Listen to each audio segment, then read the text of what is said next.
Hello, everyone. Sarah, will you tell me if the audio is okay? I always start a couple minutes early to make sure the audio works. There's like a. Oh, that's better.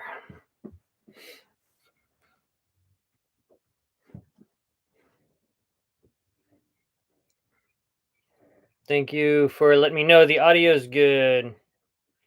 We'll wait a couple minutes until we get into the nitty gritty. As always, will you guys shout out and tell me where you're tuning in from in the chat? I like to see that. It's fun. Josh from Southern Oregon.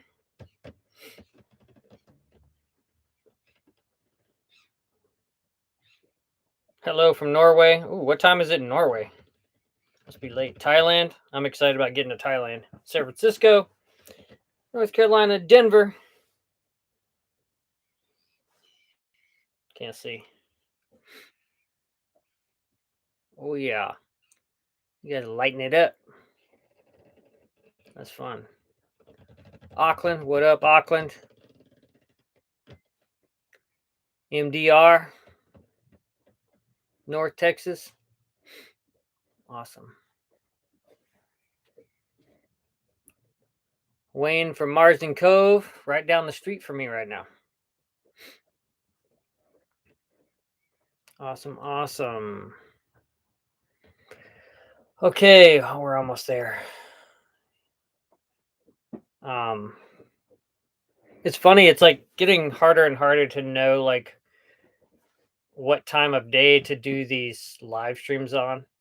Basically, it's like I still do them based on California time because that's Triteia's home port is Los Angeles, and also 48% of the viewership for the channel is in the US. So I try to like follow it on there. But all y'all tuning in from places like Russia, hello Russia. Everybody tuning in from places in the middle of the night or very early in the morning. I apologize. Thanks for checking it out. All right. Let's see here. It's noon here in Aotearoa, Whangārei, and I have serious jet lag. I got back like 3 days ago, I think. I went stateside for 3.5 months. I was only going to go for like 2 months. I had to reset my visa. I had to renew my passport, and I got this opportunity. Andy Shell from 59 North invited me to go sailing with him on his big boat Falcon, which is a 65-foot far in the Atlantic. So the timing all worked out. It was like New Zealand winter approaching anyway, and after the gnarly summer we had here in New Zealand last year, I was like, okay, well, I don't mind getting away from gnarly weather for a little bit. So I hopped over. I don't remember. Sarah, will you put in the chat? Do you remember when I came over? I think in my mind, I want to say May 19th, but I'm not sure if that's correct. Sometime around that zone. And as always, Sarah's moderating the chat for anybody that's going to say mean things or weird porno spam bots or and also she'll be posting links. So if you see Sarah Satya posting, take that as fact. Oh, what was I saying? Okay, so I went stateside and visited Los Angeles for a couple weeks, saw my people, and did a talk at Patagonia in Santa Monica. They invited me to come talk. Talk was very successful. They said it was the best event they've had in a year in the last year. Like 115 people showed up, I think, and they said it was the most RSVP'd for any event they've ever done. So anyone that came out to the talk at Patagonia, thank you for coming out. It was my first like public speaking event. So went well. I was happy with how it came out. I've been asked to do a talk here in Auckland, so that will probably be happening. I think it's at some small sailing club, but I'll be posting about it on YouTube and on Instagram. that'll be probably happening in the next 2 months before I start heading down south. Um, and as I usually do on these live streams, I'm gonna like talk a little bit about what's been happening with me, and then I'll get into the chat. It's hard for me to keep up with the chat and kind of focus at the same time. So I apologize if you're already like asking questions or something. We'll do a kind of a general Q&A at the end. And then I'll answer some questions mixed in the middle if I happen to see them, if they're relevant to what I'm talking about. So yeah, the Patagonia event went very well. I was very happy with it. And like I just said, I will probably be doing one here in Auckland, which will also be like an Auckland meetup. I'm not sure how many followers I have that are Kiwi yet. Usually, like when a region, the adventure videos start coming out, then slowly people in that area start finding the channel and stuff. So, yeah, that'll be happening in Auckland at some point. And then I might do one down in Wellington or Nelson at the end of the year as well. We'll see. So I went to LA, and then I went to Texas to see some family and see Captain David Stovall and his wife Samantha. And then I went to Florida to see my or my little brother Scott. And then I went to Annapolis to meet up with Andy Shell and Falcon to see the boat. We did some work on the boat and just kind of got ready. We had a meetup in Annapolis. It was fun to meet people. And then I went to Maine for like 3 weeks, which was fantastic. I've always heard about Maine being like a really amazing spot for cruisers and stuff. And I stayed with Captain Noah Peffer and his wife Alex for 3 weeks, and we did a lot of sailing on his. I think his boat's a Fin Flyer 29. I think is the name of it. We sailed around. They live on this island called Islesboro, and we did like basically a circumnavigation of that. Hit a bunch of spots, and we did we had a private tour of the Brooklyn Boatyard, which was cool. I filmed that. That's going to be an episode eventually. We toured the Wooden Boat School. Got a private tour of that as well, which was really cool. I didn't film that, but it was cool to see. And what else? I hung out with Holly Martin's parents and had dinner with them and interviewed them for my podcast. They live in Maine, not far from Noah. Maine was cool though. It was like a really, it felt like a combination of the Stockholm archipelago and New Zealand. So very similar. Obviously much harsher winters than New Zealand, but really, really amazing place. I really, really enjoyed Maine. What else can I say? Okay, so then after Maine, I flew to Newfoundland, which is like, that word makes me crazy because it's spelled Newfoundland, but they pronounce it Newfoundland, and I'm probably still not saying it the way that I'm supposed to. But I flew there, and that's where I boarded Falcon and with 59 North. Sarah, can you post a link in the chat to the 59 North passage that I did? So anyone who doesn't know what 59 North is, they're like an offshore passage making company that offers like sail training for offshore passages with like a captain and a professional captain and a mate on a very big, well kitted out boat. And it's a good way to get offshore experience if you're very serious and you're thinking about buying an offshore boat, or you already have a boat that's capable of offshore but you're nervous. They offer all these different packages, sailing trips and they have a wide range of cost. The one I went on, I was invited to go on to make a film. I ended up making, I think, 3 films. There'll be 3-hour-long films about that whole adventure. The one I went on, the paying clients paid $10,000 a ticket. Now that may seem like an insane amount of money, and it's obviously, I mean, for me, there's no way I could afford to pay $10,000 to go on a boat for, I think we were 18 days. But if you think about the cost of that versus the cost of buying a blue water boat, $150,000 boat or $100,000 boat that's like big and fancy, and you want to take your family offshore, but you don't have an experience. Let's say you do that, you guys go sailing offshore, and you find out that you and your family absolutely hate it. It's much cheaper to have paid $10,000 to get expert training than it would to buy this boat and find out. And there were two different dudes on that boat. At the end of the whole trip, I went around and asked everyone, because like most of the people on there had never done ocean sailing. So I went around and asked them. I was like, okay, what's your thoughts now that you've done it? And two different dudes had been shopping for or were considering buying blue water boats. Both of them were like, I have no interest in ocean sailing now. I'm going to stick to coastal sailing. That is like way more than I bargained for. It was, there was a lot of seasickness on those passages. So uh, it was funny to like, I always tell people go ocean sailing before you like sell your house and buy a blue water boat. Like make sure you actually like ocean sailing before you do it. And it was interesting for me to see a real world, like watch this take place in front of me, where I've always advised people to do that. So, and there's nothing wrong with like ocean sailing not being for you or for them. They're going to continue sailing. They're just going to sail coastally. It's hard. It's not easy. It's not comfortable, and some people just can't get past the seasickness.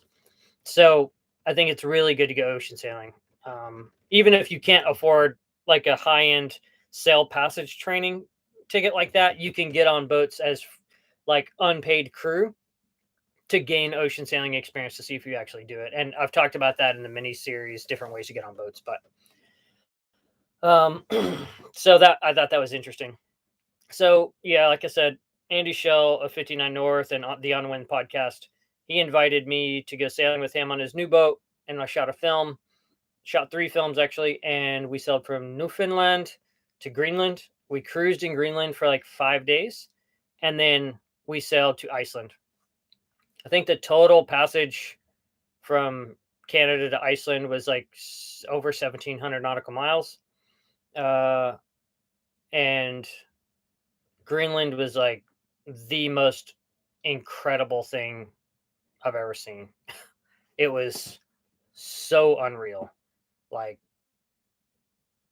so barren and desolate and just wild. And you're really, really on your own. Tons of icebergs. We had to one of the anchors we were in. We had to have like ice watches at night, so all night, because we had these giant growlers that would come in. They'd get trapped in these eddies in the bay we were anchored in, and this one giant growler kept circling us for like 24 hours. Like every tide change, it would go around us. And at least one time, I had to jump in the dinghy and push it out of the way so it wouldn't hit the boat. So yeah, Greenland was insane. I can't wait to share those films with you guys. Right now, with the release schedule, I think those films, all 3 of those films, will come out in January. It's kind of I did all the sketched out the sort of the YouTube release schedule, and I think that's when they'll be up and done. So yeah, that was amazing. And then we had a pretty rough sail from Greenland to Iceland. Well, it was like it's funny because like to me, we're on a 65-foot boat, so it didn't feel rough at all. It didn't even feel like ocean sailing. The boat was so big, and it was uncomfortable because we were bashing into like 25 knots, and the seas that go with that were very short and steep, and that boat was so big that it would come out and go boom and slam down. We had 5 people in the crew completely out with seasickness to where they were in their bunks, couldn't get out. I was like emptying vomit buckets and taking them back to them at points. So a lot of people kind of got bunk ridden for a couple days. And but for me, it literally, like, going on that sail was funny because I was around 10 other people, and it honestly didn't feel like I was just ocean sailing. And it also made me realize like how difficult solo ocean sailing is, even though I don't feel like solo ocean sailing is difficult, but it's definitely less comfortable than it was on that big boat. So that was a fun experience. And So yeah, then I got to Iceland, spent a week in Iceland with a friend, exploring by van, and then flew back to the States for a couple weeks, and now I'm back, ready to go. I'm gonna check in on the chat real quick and see. Uh, there's no way I can skim back. So if you guys have any questions that are relevant to what we're talking about, you can pop them over in the chat. Um, what else? Um, I guess I can go ahead and talk about what's coming up. I I'm here in Whangārei, New Zealand, which is on the North Island. This is where the boat was at the marina, Whangārei Town Basin. Fantastic marina, nicest people. Got back to the boat, everything was great, no problem. Very little water in the bilge. Yeah, everything was good. Batteries are all topped up, thanks to the solar. And yeah.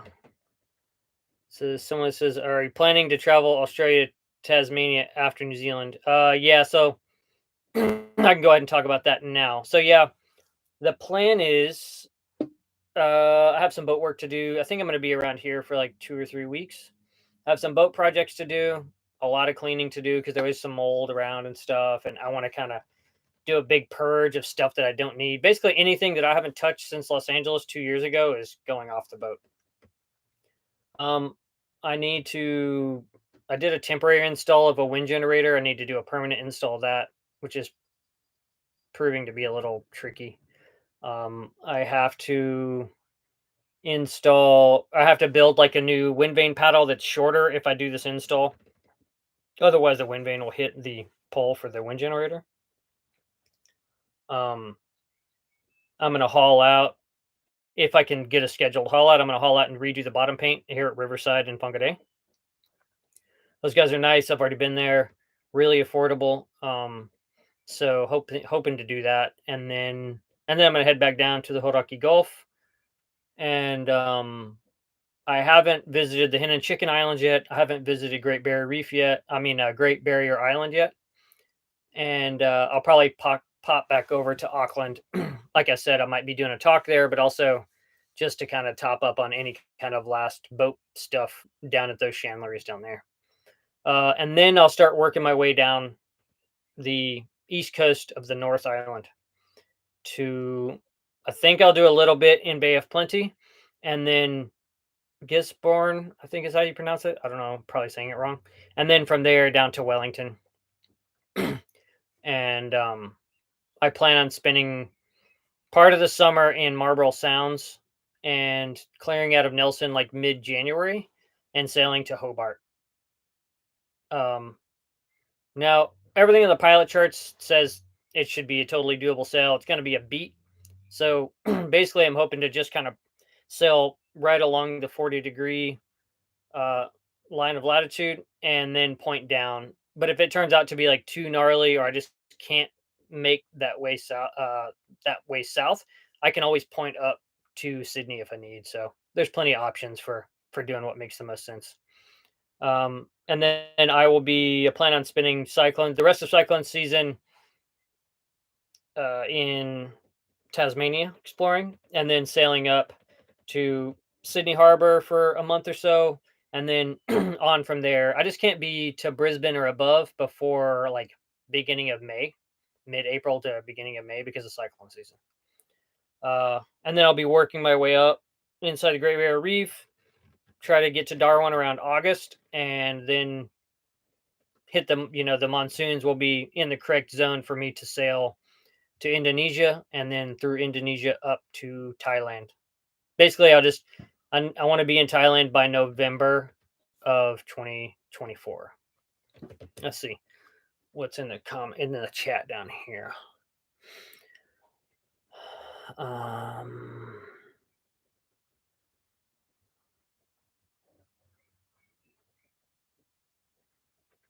uh,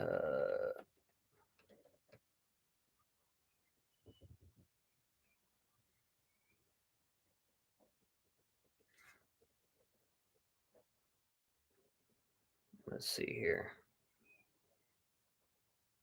Not really much happening over here. Well, there's a lot happening, but nobody asking any questions that's in line with what I'm talking about. Um, Somebody said they'll keep an eye out for me in Hobart. Yeah, I'm excited to get to Tasmania. I have like a cool Tasmania cruising guide PDF that someone gave me in Fiji, which looks cool.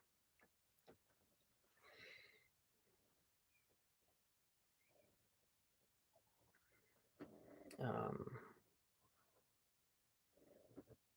Someone says Australia might be a dangerous place in terms of piracy. Sarah, will you post my link to Imaginary Threats, the miniseries episode about piracy? Piracy is a non-issue in 99% of places in the world. Um, Someone asked if I ever plan to replace Triteia. I do not have any plans on replacing Triteia. Someone said, how many times do we heave to in your Iceland passage? We hove to approaching Greenland, but not out of anger. We hove to once so that we could time the winds and the arrival correct in the daytime. So just like mellow hove to. And then we hove to for, I don't remember how many hours, maybe 12 hours heading to Iceland. And we drifted. It was cool because we were still kind of going in the general direction, but we drifted 14 miles off our run line and we were doing 2.5 knots hove to, which was crazy, but it made a big difference. And then that way people could get some sleep and stuff. Um,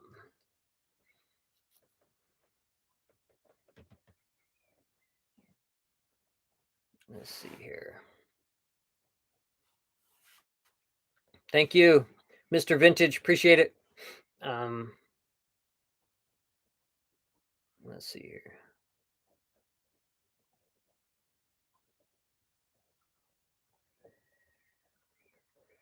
Someone just said, if I had to pick one spot in the world to get stuck in for 6 months, where would it be? Well, I've been in, the boat will have been in New Zealand a year, and I will have spent, I think, like 8 months in New Zealand,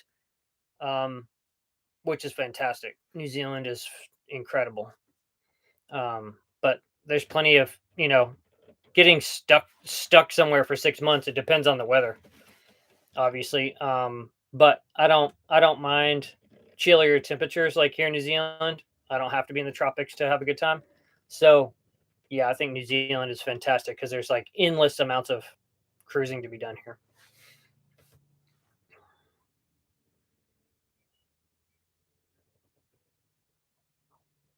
Um, someone asking about insurance. Yeah, it's their insurance is tricky. Well, it depends on what you think about insurance. Like the only reason I have insurance isn't because I actually think they're going to pay out. It's because certain marinas require it. There is a place I finally found that will cover like U.S. flag boats. I can't remember the name of it off the top of my head, but that was a big issue. Was the fact that my boat was old and it was U.S. flagged. Like most U.S. flag boats can't easily find insurance for New Zealand and Australia, which Australia wants $10 million coverage and New Zealand wants between $5 and $10 million coverage. But that's only for marinas. You don't have to have it be in the country. You just have to have it for marinas. So I have a one plan, U.S. plan through Progressive, but I don't think they would actually pay out. It's mostly just for the paperwork to show it when I need to show it. And then I have this other plan that's international, but I can't remember the info on it.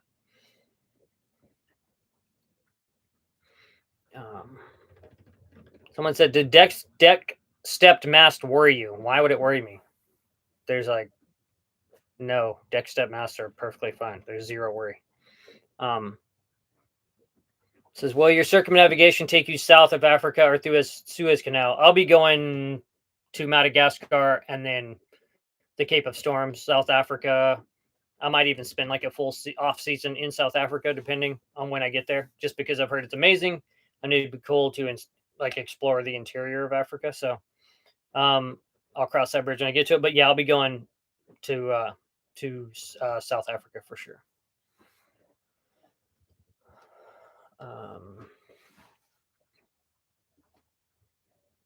Someone asked if I'm skipping the South Island because of visa requirements or just not keen on coming down. No, I would love to come down. And I had originally planned on going down all the way to Fiordland last year, but I waited. It took so long to get my engine rebuilt, it was impossible. The only reason I'm not going further down south this time is just it's all time. It's just a matter of time restraints for me.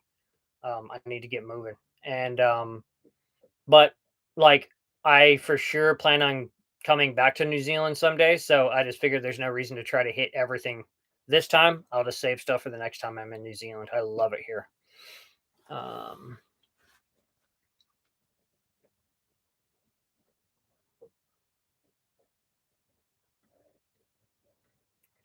what else? Um, Someone asked if my catamaran friends are still in the area. Yeah, SV Womble. I'm actually having dinner with them tonight. They're going to drive down from. They're still up in Opua. They just replaced their entire steering setup on that $1 million boat. Had to be rebuilt by Seawind.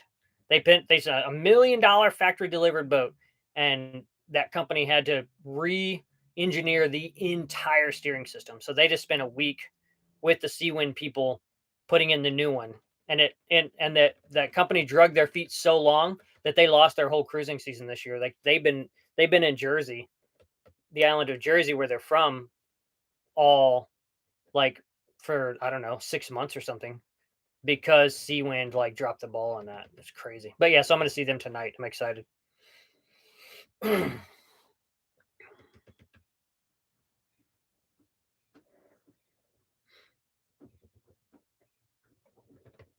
Someone said something about they bought a liveaboard in Lake Ontario, 5 years, learned to sail. I have a whole mini series that talks about getting into the life.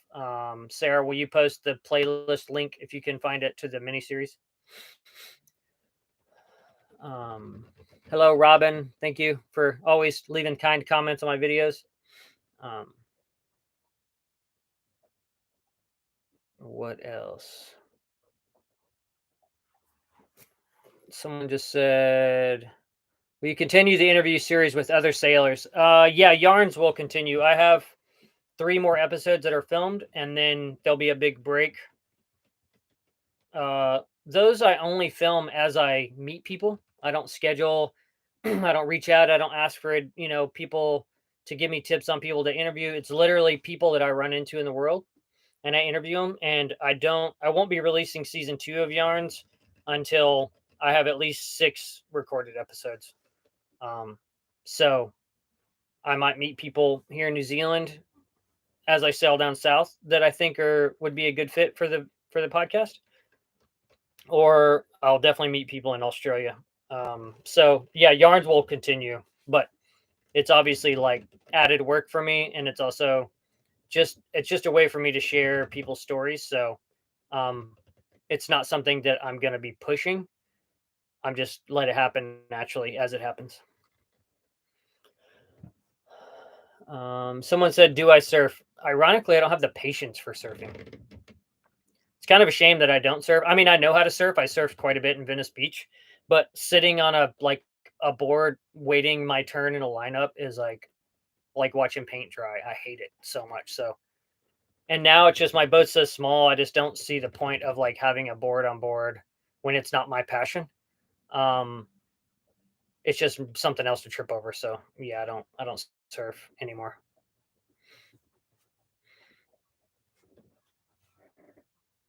Um,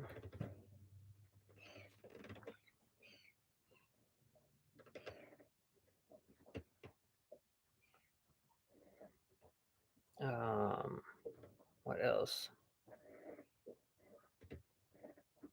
What else? Someone's asking about inflatable boats like a mini cat. I have no idea what you're referring to. The only inflatable boat that I know about is my dinghy on my deck. No, I do not want a bigger boat. I'm perfectly fine with Triteia. She is the perfect size for me.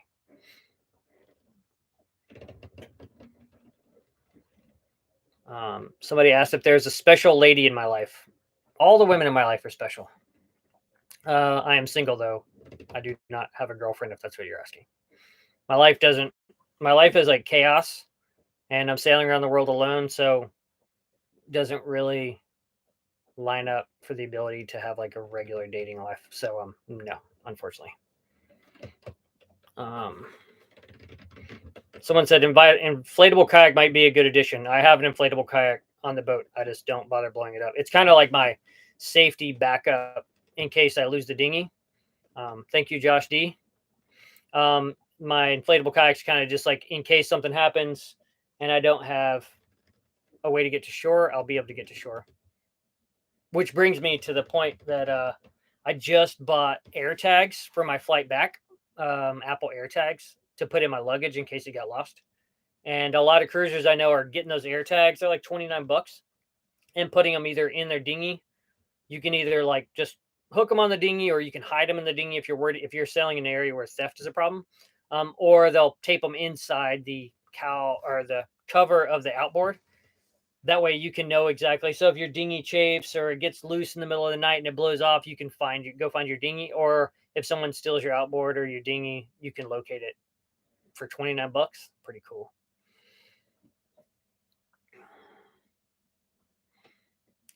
Someone said, is there a common theme or personality you see with fellow ocean sailors? Most of the people I meet we all share one thing in common, that we love seeing beautiful places and don't mind being uncomfortable to make that happen. That's kind of the most common thread.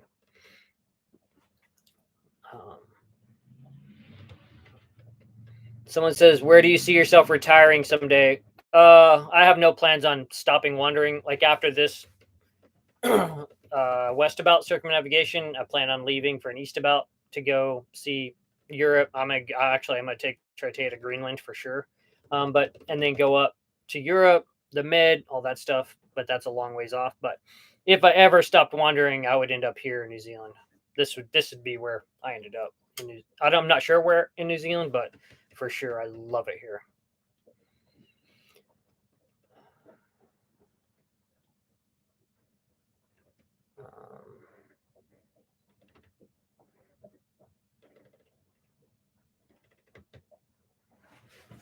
Someone asked if I think sailing lessons are necessary. Thank you, Franboji. Appreciate it. That's a cool little.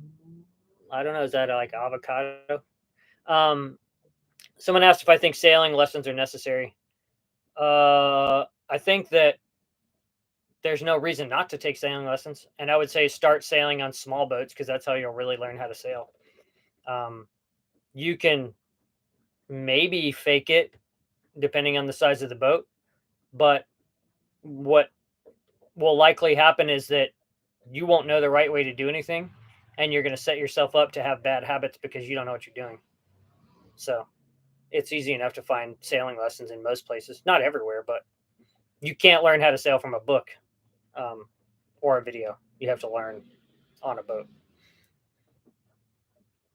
Someone's asking, what's the next modification? Like I mentioned earlier, I'm going to do the proper install of this wind generator. And then I think I'm going to get one of those Balmer, those larger alternators. It's harder to regenerate all my power with my electric galley, even though I have lithium and they're fantastic. But once I got out of the tropics with a lot of cloud cover, it's much harder just with solar. So I'm setting up ways to make sure that that's like all easy to be dealt with.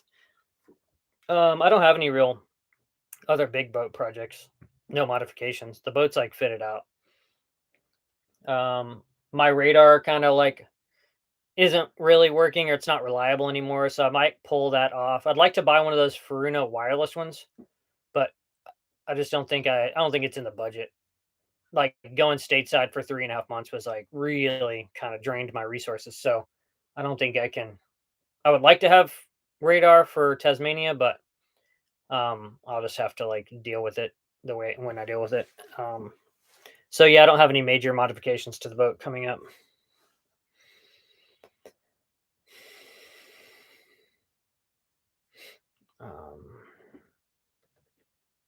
Oh, Sarah said heater. I do have this Planner forced air diesel heater that I bought in Los Angeles because I originally was going to install it because I planned on going to Alaska. So that's what I've been fitting out the last 2 days since I've been back, trying to figure out where to install that thing. It's going to be a pain to install, but it got down to 41 degrees Fahrenheit night before last, so it's pretty chilly on the boat. And as I move south, it'll be chilly. It'll just be nice to have it. I already, it's an expensive heater, so I might, and it's just been sitting on the boat for 2 years. I might as well install it so I can use it when it's chilly. What else?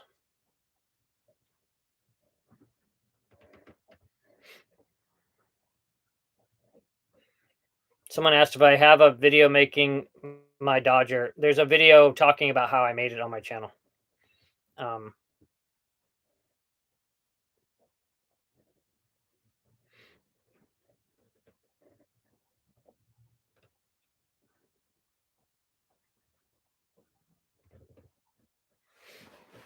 Someone said, when you're going to ocean across oceans, how do you make sure your bed sheets, etc., don't get sticky and salty? When you're doing an ocean crossing on a small wet boat, everything is dirty, everything is sticky, and everything is gross. There's no way around it. And washing your clothes in like seawater, it just makes you use twice as much fresh water to get all the salt rinsed out. I find it. I don't do it at all. I just do all my laundry before I leave, and then I do my laundry when I get to shore.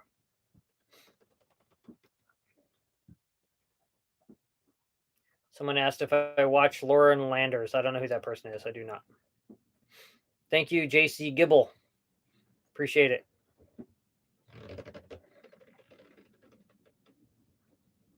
Someone asked, do I have an approach or schedule to create my Instagram content? No, my Instagram is the only thing I do in real time.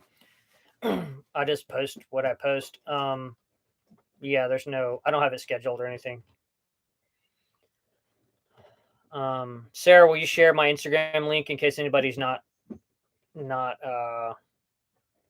know about it? I have a cool article that I'm writing right now. Yachting World, the editor for Yachting World reached out to me and asked me if I would write an article about solo sailing, explaining like what draws us to solo sailing and also different formats of people that solo sail for ocean stuff, or maybe they solo cruise and then for ocean stuff they bring on crew. There's a lot of different formats.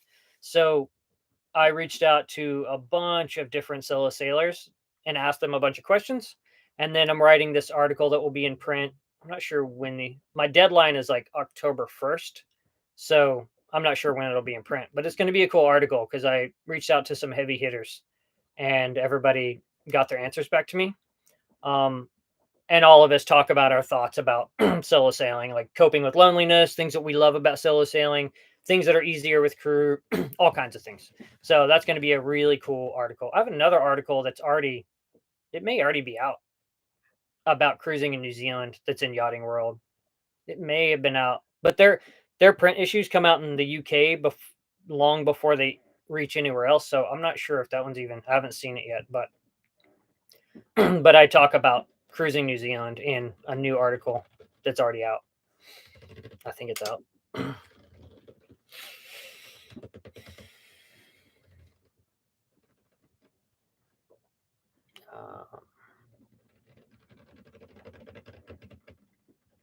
What else?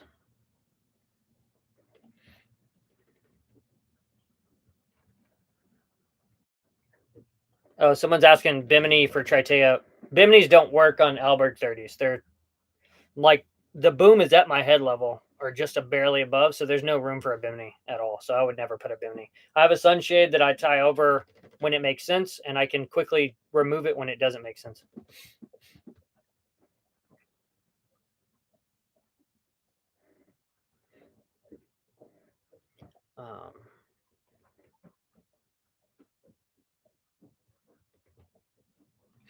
What else?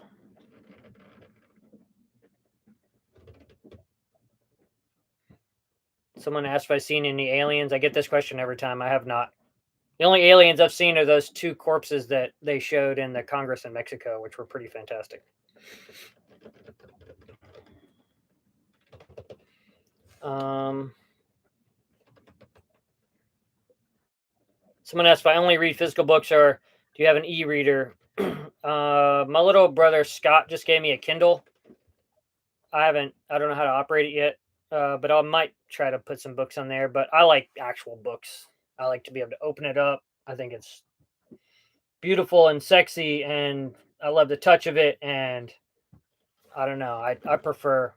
There obviously it's harder to stow physical books, but basically, like most of the books, when I get done reading them, I leave them for others to read in different places. Like I've read this really interesting book on the history of the Spice Islands when I was on Falcon, and I left that book on Falcon so that other people that come on board can read it.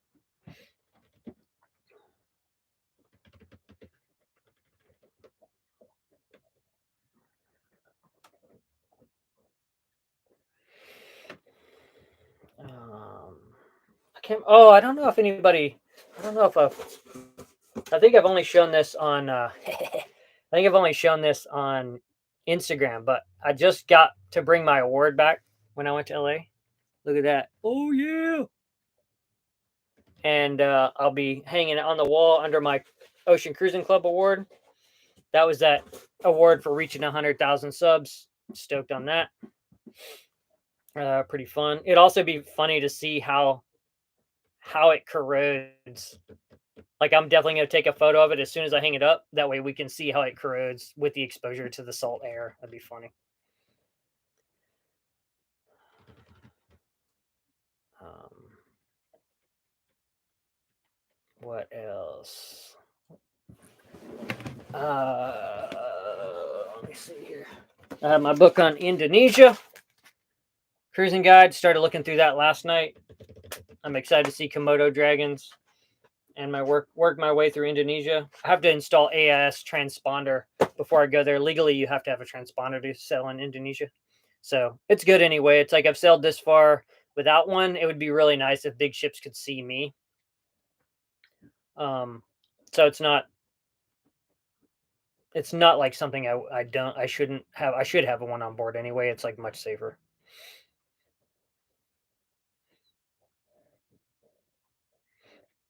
Um, Someone asked if the Northwest Passage tempts me. Yeah, I'm probably going to do the Northwest Passage on Captain Celia Bull's boat. That's the boat I learned to sail on, sailing out Selkie.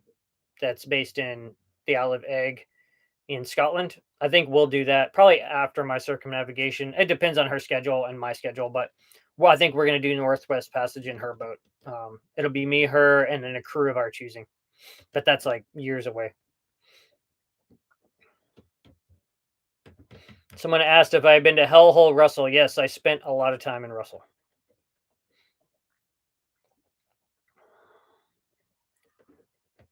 Shannon asked if I ever plan on doing the Pacific Northwest. Not for the foreseeable future. I love it up there, but it's just not in my route. But Patagonia, I will likely do. What I'll probably do on this circumnavigation is when I get to South Africa, I will determine if I think that Triteia is in a state where she's strong enough to do Cape Horn. And if she is, if I feel like the boat can handle it, then we'll do St. Helena and then work our way down to Cape Horn, do Cape Horn the wrong way, and then up into the canals of Chile on my way heading back to Los Angeles. If not, then once I finish the circumnavigation, get the boat back to Southern California, do a refit, then I'll head back out and do Cape Horn that way. I'll do Cape Horn on Triteia for sure at some point. And when I do, then I'll be doing Patagonia. Um,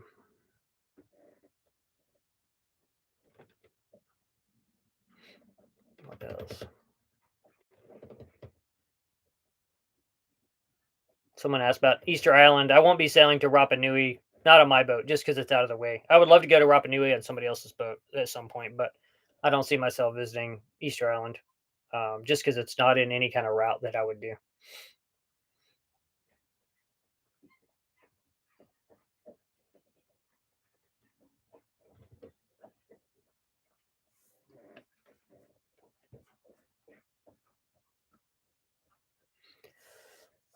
What else? Let me see. Someone says, "Do you ever get nervous in the middle of nowhere on big seas?" No, but I've sailed like over 15,000 nautical miles of passage making. So at this point, if I got nervous, I mean, being cautious is one thing, but having like really scared at sea, you shouldn't be at sea if if you've done this many miles and you're still scared out in the middle of the ocean, you're probably a danger to yourself.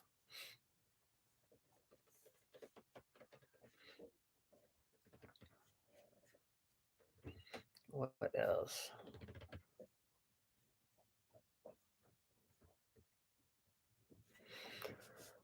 Hmm. Sorry if I'm low energy. I have serious, serious jet lag. I had like a 24-hour travel day from Los Angeles. I did LA to Sydney to Auckland and then spent a night in a hotel because I'd missed the bus to Whangārei. And then the next morning at 7 a.m. caught a bus, 2.5 hour or 2 hour bus ride up to Whangārei. I'm like so spent. Um,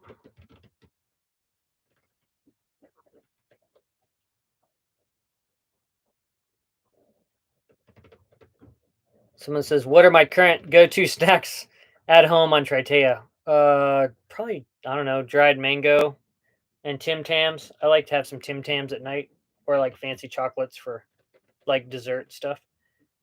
Snacks like pretzels and dried fruit, probably.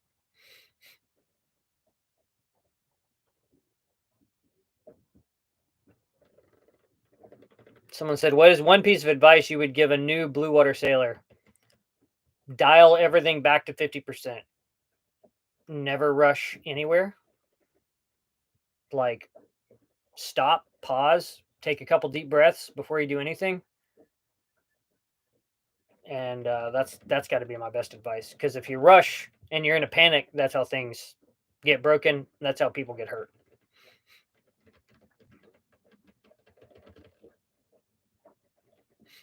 Someone said, "What's your approach to mental health when sailing on a passage?" I don't really know how to answer that question. I mean, same thing. It is. I mean, I'm alone. Other than my crazy like last 3 months where I was surrounded by people nonstop, I'm generally alone all the time. So I don't think that it's that different than my day to day. Yeah, I don't know. I think I look at ocean sailing as almost like a meditation of sorts. So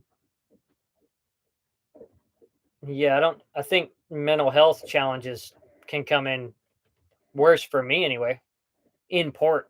Like it's easier to get for me to get lonely in port than it is outside of port. But I'm I worked really hard to like have my dream life.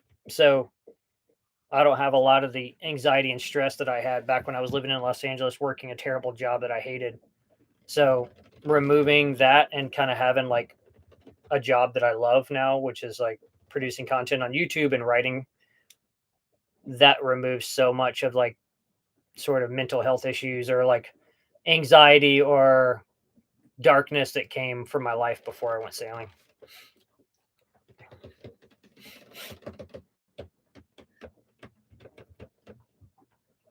Um, Somebody asked if I have any plans to meet up with Holly. I probably will see Holly in Australia next year. Um, I think yeah, I think we'll cross paths again in Australia, either there or in Indonesia. I'm not sure. I can't remember where she's taken her boat after. I think she's in the Solomons right now. Someone asked if I'm happy with the new rebuilt engine. Yes, the new engine is fantastic, and I started it up, ran it, happy as a clam yesterday.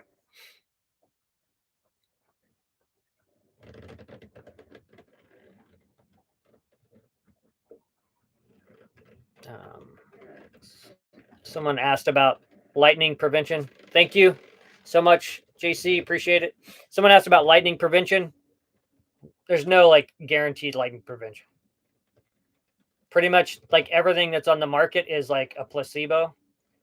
You're either going to get struck or you're not. And generally you're not going to get struck. There's a really good podcast on the wind if you search like on the wind, like lightning or something, you'll find the podcast episode where the dude talks about masts create their own diversion to lightning with this like St. Elmo's fire, um, which is really interesting and like gives a good perspective. But it's much easier to be struck by lightning tied to a dock or even with your anchor down because you're creating this direct line. But if you're going to get struck, you're going to get struck. There's none of the prevention is actually works, and that's coming not just from my own experience, but also a lot of old salts I've had conversations with us about, and all of them people that worked in boat yards for 40 years. They're like we've seen the most sophisticated lightning protection come in completely fried from a lightning strike. So all of it's a placebo, in my opinion.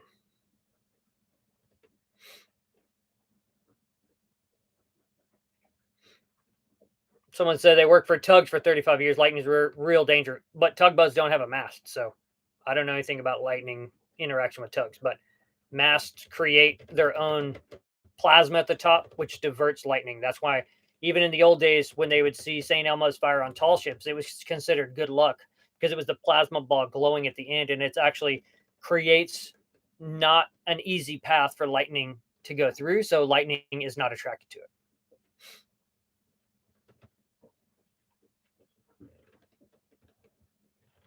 Someone just asked Sarah if she could find the Lightning podcast.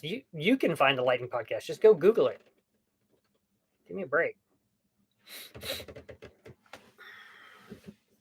Someone said, "Am I able to take power from foreign docks?" I haven't plugged into shore power since June of 2021. I don't have a step down inverter. They're like $1,000. I actually looked in the States when I was there just to be like, "Whoa, how much is it?" Like a lot of money to convert it, and I haven't plugged in to the docks since I was at Newmark's in Los Angeles for shore power anywhere.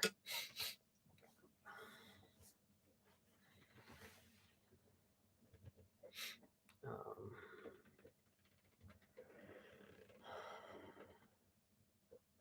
Someone said, "What is a thing you wished you had on Triteia, but due to budget, you haven't gotten around to?" I wouldn't mind having an electric windlass, but I would want one that had free fall. I've said that in past things too. I don't mind hauling up by hand, but my concern is if I get hurt, then I'm kind of hosed because I'm alone. Um, I would like a new radar, but again, it's like cost. Um, Other than that, there's not. I don't need much.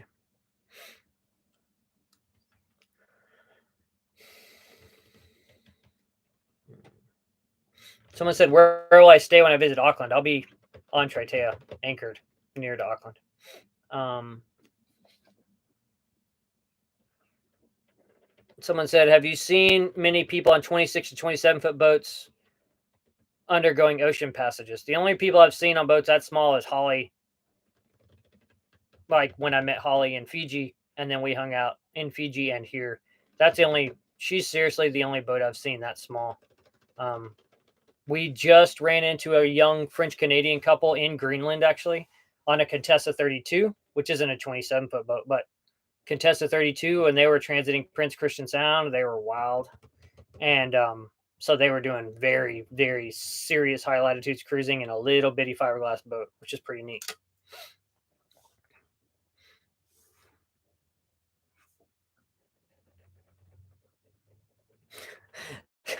somebody somebody said they watched my engine episodes. I'm naturally mechanically inclined. What's your background work in? Poverty. I always say this, but poverty is what made me learn how to do everything I do. I always owned vintage motorcycles and vintage cars, and I remember taking one of my vintage motorcycles when I first bought it. There was some issues with the carbs. I took it to a mechanic. They charged me like $240, and then 2 days later, the thing was doing the same thing. So that was the last time I ever got ripped off by a mechanic. So now I just learned how to do everything. I read books. I didn't have anyone teach me how to do it. I just read books, watched videos on YouTube, tutorials, learned how to do everything myself. Same thing with fabricating. Like I just taught myself how to do everything.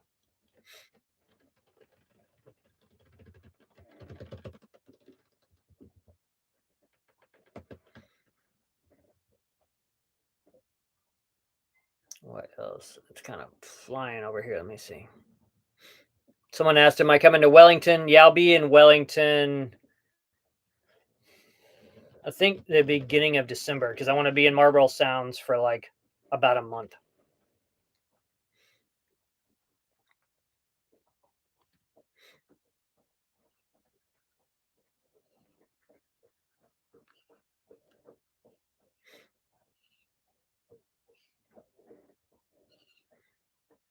Um,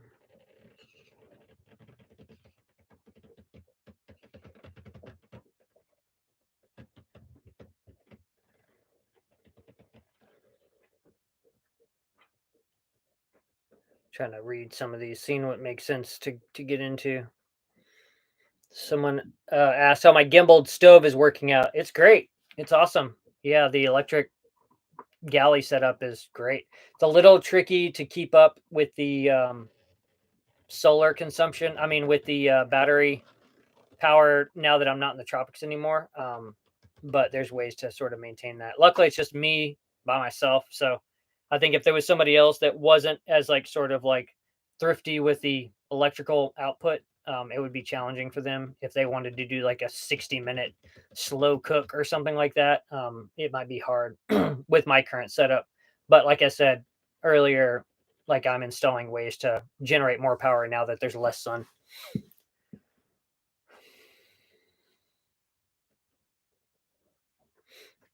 Uh,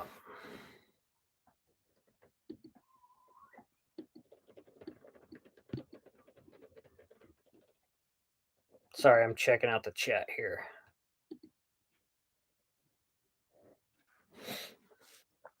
Um,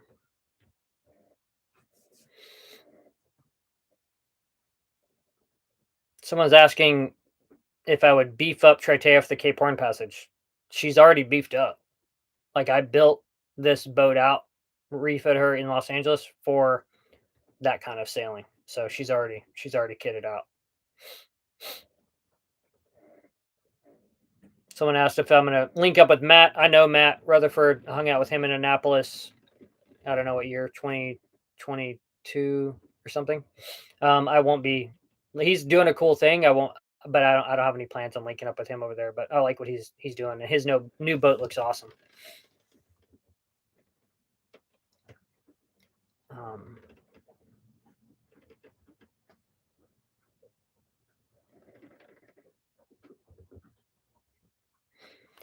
what else?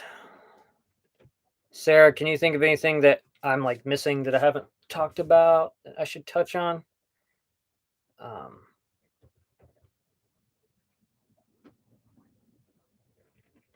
Somebody's asking about any tips at internet at sea or foreign ports. I have no interest in having internet on ocean crossings. Zero interest. I think that for me personally, that's like a time of peace and being able to disconnect and like not just like sit looking at the internet. So I have no interest in that, and I haven't done any research on the subject. I found I have excellent access to the internet through phone service all over the world. Even in Greenland, I had really good, whenever there was like, we were near to a village, we had really good cell reception. Um,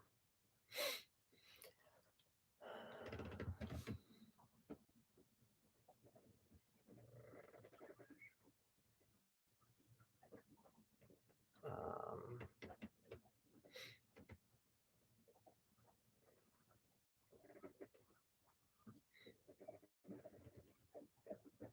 as someone said, what destination are you most looking forward to? Next, I'm like I'm excited about Marlborough Sounds. Looks really beautiful. But then the next location outside of New Zealand, I would say Tasmania. I'm really excited about Tasmania. It looks fantastic, and I mean, the things that attract me to places are like really wild places and beautiful places. So that kind of fits the bill. And it seems like there's a lot of cool little nooks and crannies I can get Triteia up into for anchoring, and I met some other sailors from Tassie who are really nice, and a lot of nice Australian sailors. So I'm excited to get over there and meet everyone.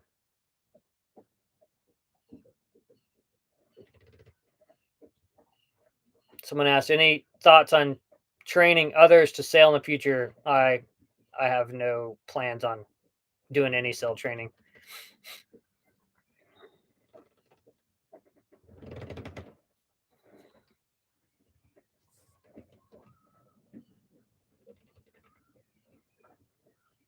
Um,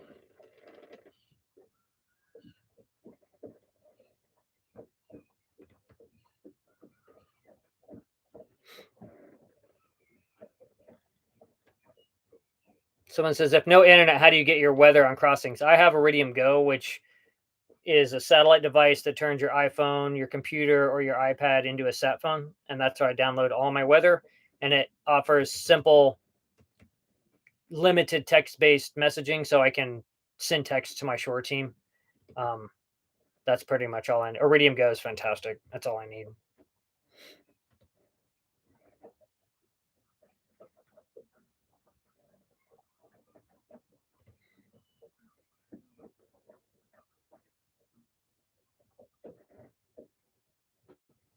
Someone asked if I ever got the skate helmet. That's a good reminder. I have not got a skateboard helmet. I need to get one on board in case I have to go under. Worried about getting knocked out. Thanks for bringing that up. I totally spaced it. Thank you, John Long. Appreciate it. Thank you.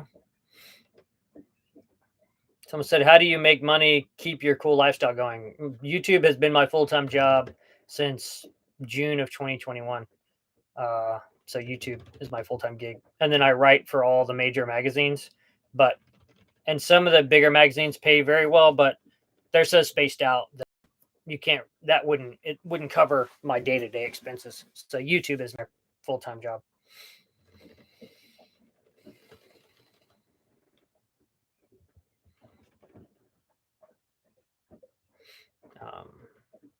What else?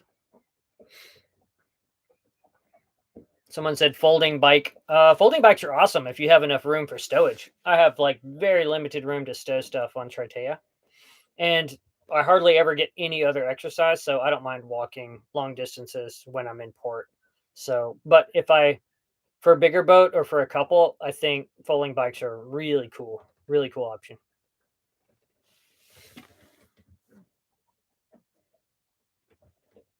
Someone asked if I ever thought about sailing the Great Lakes or down the Mississippi. No, no, I don't know anything about that stuff. Yes, I've sailed the Salish Sea. I love it up there.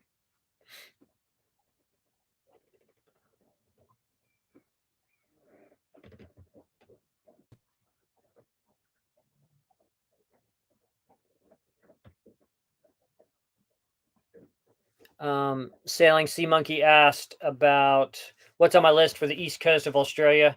Um, I haven't like planned out real hardcore, but yeah, for sure, like the Whit Sundays for sure. And basically, I tend to sort of like really start structuring my cruise even just like a month or so before I get to that zone. Otherwise, you can pick 1,000 places, and then when it ends up happening due to weather, sometimes things change quite a bit. But there's so much to see.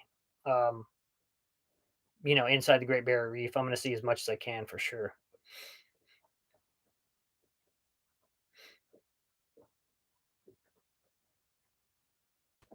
Someone said, any advice for young sailing channels? Consistency. Put out a quality video every single week. Don't miss a week. A good thumbnail, and just be real. Stay away from clickbait. That's my advice.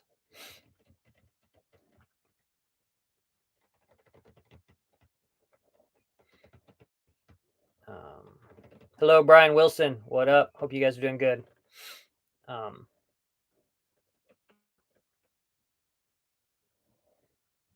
Someone asked, do people stereotype me because of my tattoos? I think the only thing I'd have to say about that is if they do, that's good because I don't want to know those people anyway. So it works out for both of us.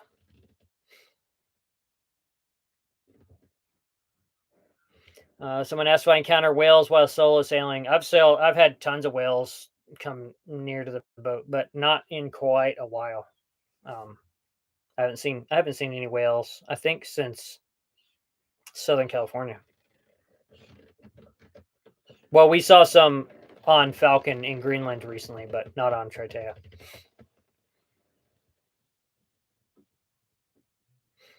Sailing Sea Monkey said, if you get 100 magic miles for the Whit Sundays.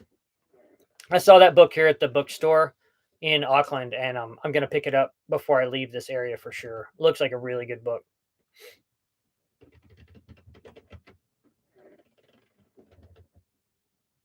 Someone asked if I was going to sell the Kimberleys. I would love to sell the Kimberleys. They look gorgeous, but it's downwind of where I'm going. So I'm just going to clear out of Darwin and sail to clear into Indo. I've even been toying with the idea of clearing out at Thursday Island in the Torres Straits and sailing there and clearing in so that I can see more of Indonesia, but I'll cross that bridge when I get to it.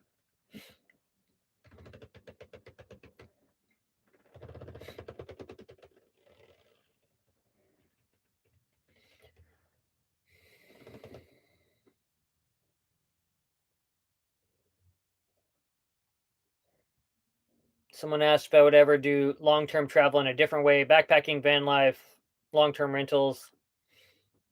Nah, I mean, I spent a week in a van with a friend in Iceland, and we had a really fun time. Seeing a lot of Iceland. I've been to Iceland. I would think that was my sixth time to go to Iceland. Um, we had fun, but yeah, it's not my jam. I'm a boat person. Uh, I would not for like long-term travel, but I would really like to when I get near to South America, I'd like to get to do some horse packing to where you do like long, maybe 1 or 2 week trips on the back of a horse into really remote places. That's appealing to me, but other than that, sailing's for me.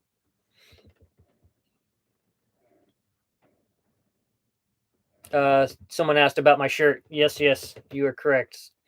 Center for the wooden boat. It's awesome. Thank you, Bill. Appreciate it.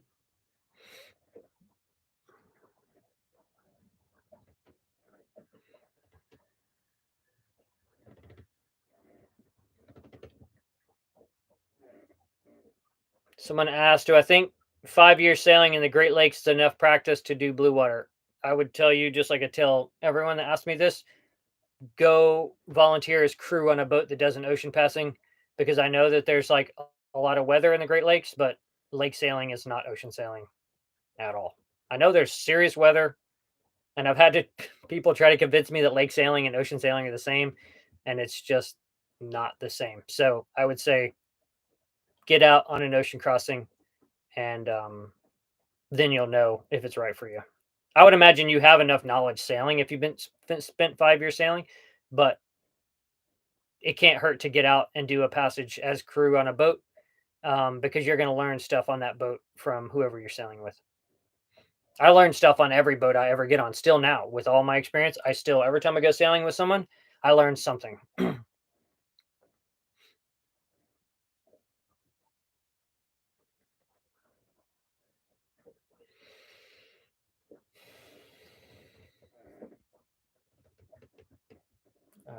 What else?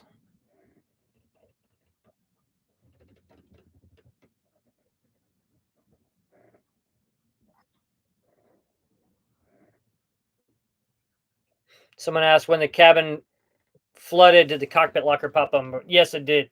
It was my cockpit locker had washed open and the sea went into that. That's how that was on the passage to American Samoa.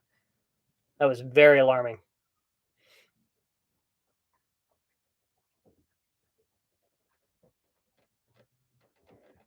Thank you, Miguel. Appreciate it. Yeah, I'm stoked on the milestone, 100,000. Someone asked if I've seen any elusive kiwis yet. Yeah, I've seen four. Me and Janae did like a night adventure on Limestone Island. Matakohi, I believe is the Maori name. And we saw four that night. I don't think I may have gotten one little footage of this little butt as it ran off, but very hard to film at night. But I'm gonna keep going on kiwi searches to try to get good footage of kiwis and just to see them because they're fantastic creatures. Thank you so much, big picture. Really appreciate it. Um,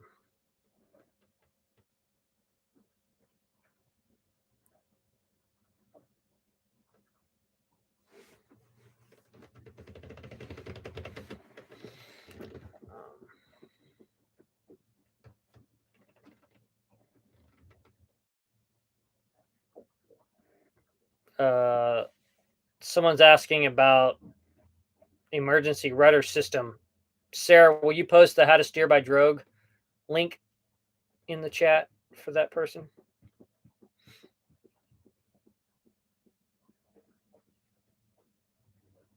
This is actually a good question from Shannon. If you're sailing through regions with amazing tattoo traditions, what reaction, if any, do you get from yours? I noticed this when I got to the Tuamotus in French Polynesia. The word tattoo is actually a Polynesian word. So it's very common for people to be heavily tattooed. And even the gendarmerie, the like French sort of soldier that he was Tahitian, that cleared me in. He was like fully sleeved, had tattoos on his hands. So no one looks twice at me outside of the US or Western countries, like all throughout Polynesia, no one looked at me like I was like, some kind of ne'er-do-well or anything like that. It was very funny to see police officers fully tatted, neck tattoos, face tattoos, really cool. And so that was like a fun thing. But now with like so many tattoo shows on TV and stuff, it's even calmed down a lot in the US. It's not like it used to be when I was younger.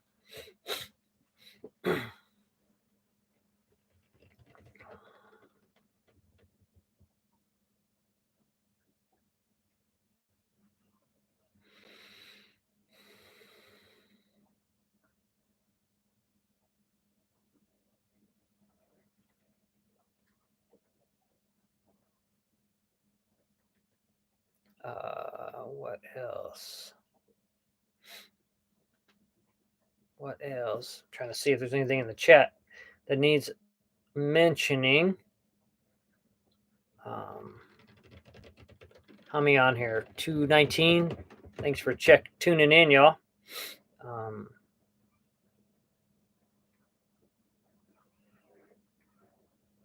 Someone said that their niece is a caretaker on Limestone Island. I just edited my video of my adventure at the ruins there on Matakohi, I think is the Maori name. Limestone Island. It's so cool because my friends Annette and Anders, I saw them under anchor near Marsden Cove. We hung out and they were like, oh, make sure you check out this little limestone island. That's where they breed the kiwis to like distribute them to other islands. Like that's where the breeding program is. And it's just like this little bit is like ruins of a cement factory. So that's the only reason I don't know that I didn't see any other real reference to that place besides my friends saying, check it out. It's pretty cool. So it was right up the way. I went up there, anchored. It was fantastic. It was like one of my favorite adventures I've done in New Zealand. Really cool little island that's like in the middle of like Whangārei Basin, or I don't know what this zone is called, but it was just like kind of, nondescript little spot. Someone asked if I have a water maker. No, I do not currently have a water maker. Water makers are a luxury. They're not a necessity. Someone just asked when I will drop the videos 59 North Passage. I think all those films will come out in January.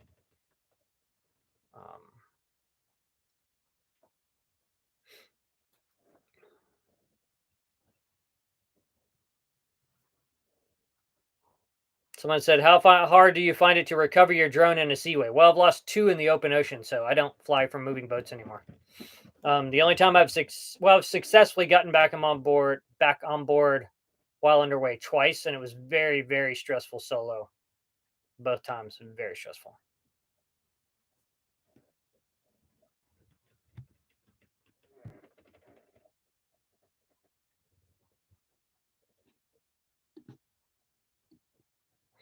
What else?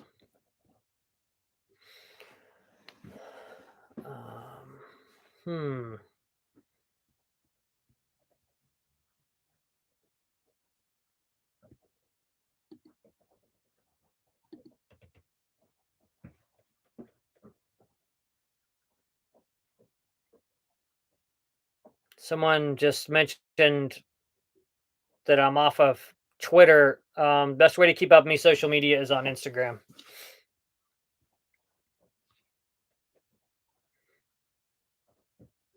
Someone said, what video editing software do I use? I use Final Cut Pro for all my video now.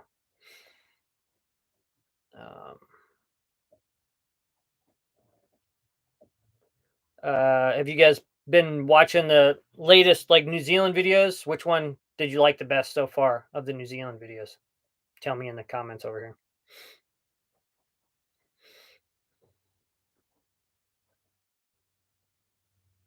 Someone asked what brand of bottom paint. I don't remember what brand. But I don't do ablative. I only do hard bottom paint. Someone said caves for sure. Caves is awesome. Really fun.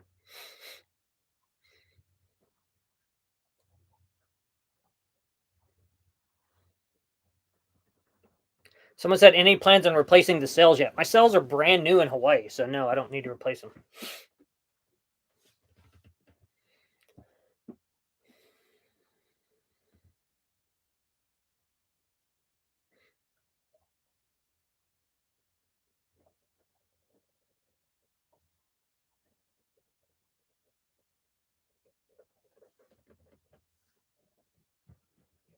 Uh, Miss August said the ones that show the islands look the little islands. Yeah, there's so many cool spots to visit here in New Zealand. I love it. Fantastic. I have a bunch of videos coming up from my time in the Hauraki Gulf also. Got visited 32 anchorages in New Zealand since I've been here, so I'm excited to share all that with you guys.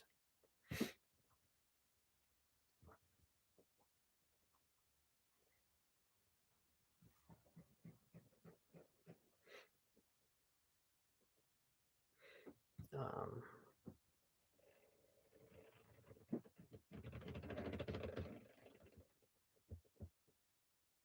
Someone said the latest ones was Janae. She is super cool. Janae is awesome. Yeah, she had a really rad little. She has a really rad little Hershoff 28 that she's like fixing up so she can get into solo sailing.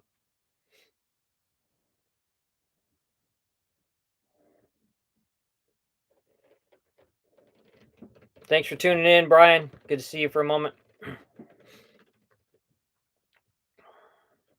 Good night, y'all. East Coast, everybody's going to bed.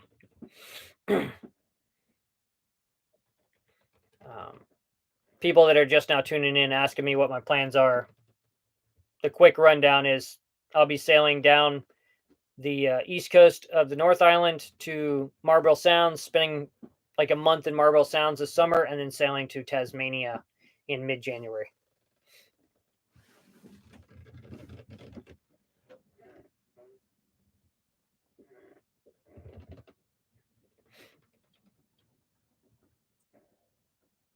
Someone asked if I film on a phone. No, I film on a GoPro. I think my new GoPro is a Hero 10, but I film everything on a Hero 9 or Hero 10 GoPro. That's all I use. And then I have like two broken drones. I don't know if either one of them work at this point.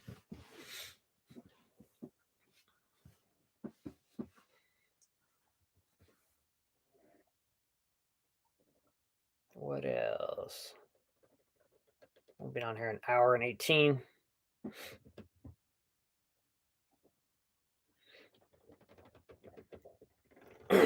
Doug said, from an old sailor, I love this video of your entry being towed in by a fellow boater in challenging conditions. Man, that was like the gnarliest. I was so grateful that he towed me in. I was going to try to do that with the dinghy on the hip, and it would have been such a nightmare. And I don't even know if it had been possible, but yeah, I was grateful for that Good Samaritan. It was gnarly, though.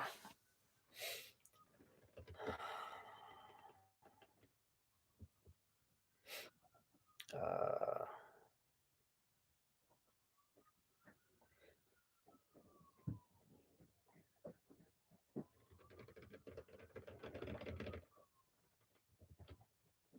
let me see here. What else? People are asking about books. I'm kind of in a brain fog today, but like I said earlier, I just read this book on the history of the Spice Islands. That was pretty neat. Um, I have a book about a Kiwi sailor that did a bunch of sailing that I bought before I left. That's what I'm about to get into, but I can't remember the name of it. I don't know where it is right now. But that's like the next book I'm about to get into.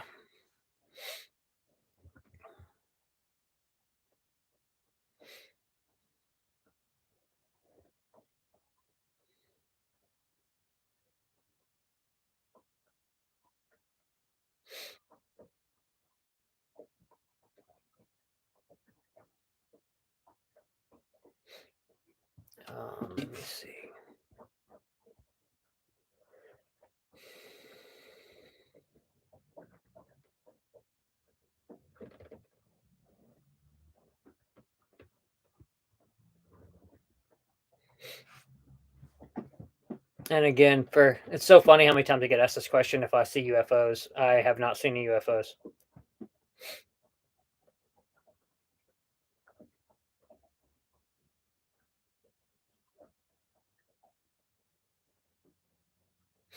Thank you from Liverpool. Appreciate it, Paul, for staying up late. Someone said a short list of knots you really should learn: the bowline and the like 3 wraps and 3 half hitches and a clove hitch. That's all you need. You don't need any other knots. Maybe a trucker's hitch.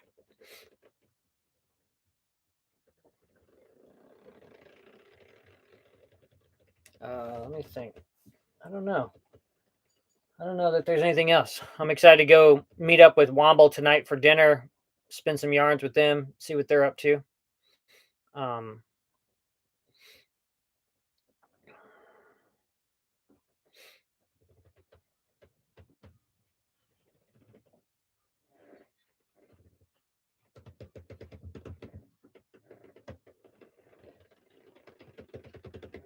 Someone asked, "What is the time lapse for my latest video?" You mean like the time delay? I guess that's what you were saying.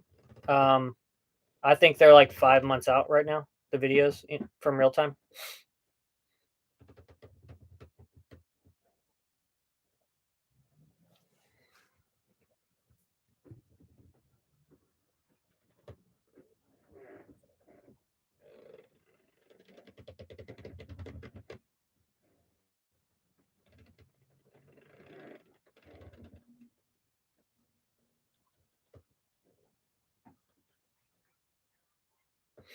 Um,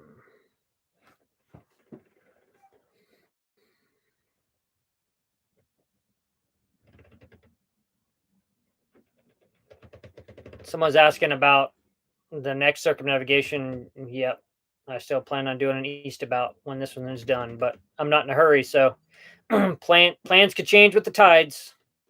Just take it one day at a time.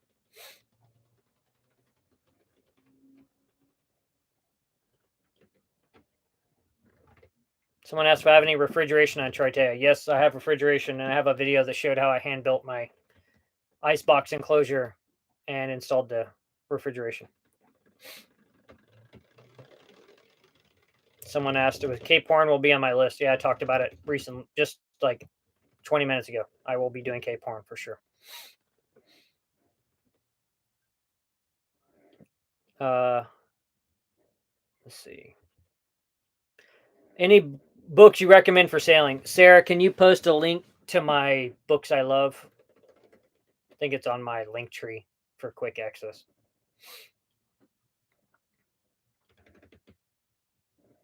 Oh, I know what I haven't mentioned.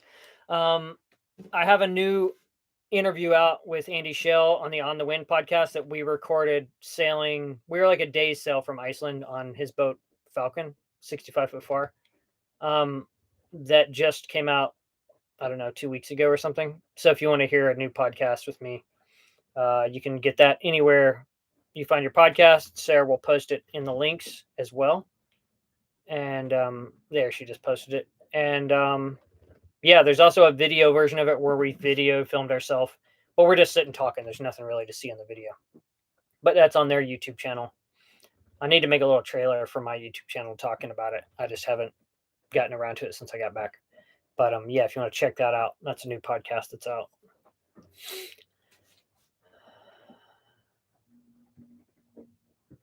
Someone said, native Kiwi here. I've sailed a lot of the waters you have explored so far. You do them proud. Good stuff. Thank you. I'm excited to be in your lovely, incredible waters, and I will be producing a ton of videos showing the world just how incredible New Zealand is for cruising.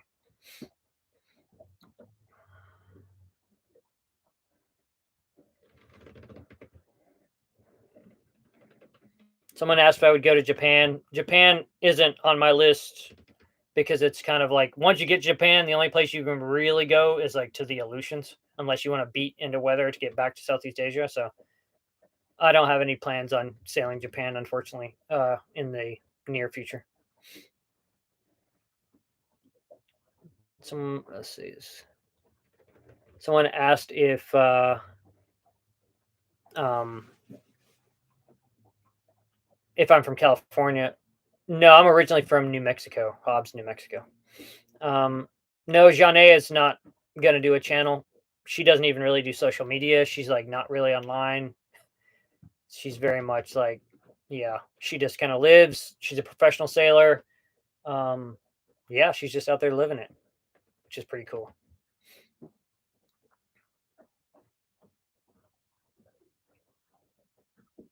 Someone asked, any plans? The bent solar panel from the time you were playing pinball in the marina. First of all, the solar panel didn't get bent in the marina, and it was the opposite side of the panel. The bent solar panel was on the opposite side. It got destroyed by a giant wave sailing to New Zealand. And yes, it's long since been replaced. The reason it took me so long to replace that panel was because I couldn't find any 200-watt solar panels in New Zealand. When I first got here, all I could find were like 150-watt, and I wasn't going to replace it with a smaller wattage panel. So it took me a long time to actually track down one that I could order. I got it delivered to my buddy's house, Keith in Auckland, and picked it up when I was on Waiheke. This was long before I went back to the States. So yeah, it's all been replaced. Someone asked if I have merch. Sarah, will you post a link to the merch, YouTube merch thing? Thank you, Sarah.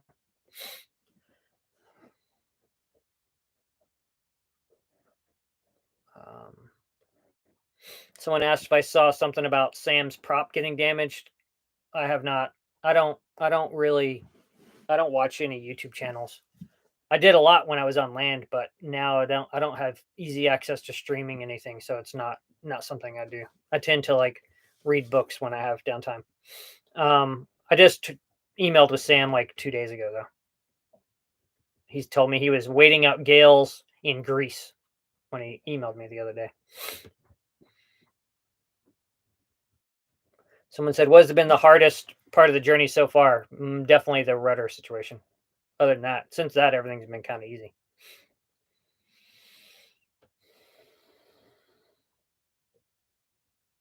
Someone asked, "What is the time over here?" It's 1:25 p.m. in Aotearoa.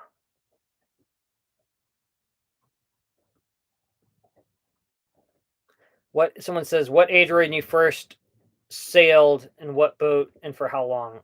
I didn't start sailing. I don't remember how old I was. I didn't start sailing until 2014, and I'm 48 now, so I can't do math that quick. So I'm not sure.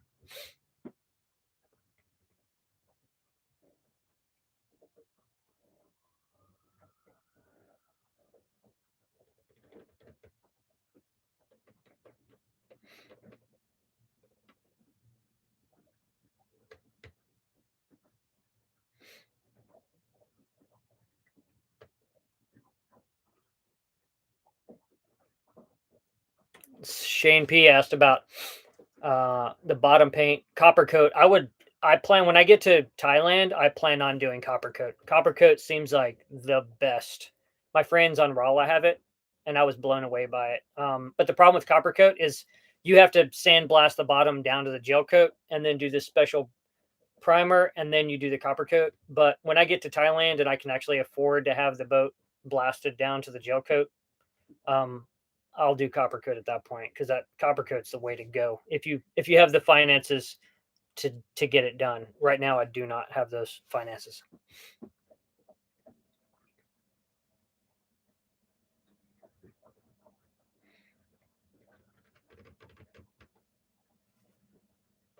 What else? Let me see.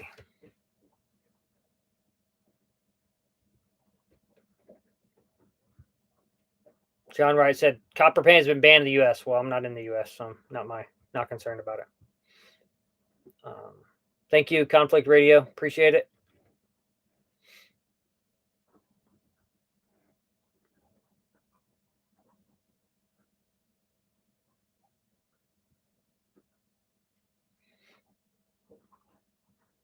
What else? I don't know what else to talk about. Hello from New Mexico. Frank, where in New Mexico are you? I'm originally from Hobbs, Hobbs, America. I don't know what else to talk about. Let me think.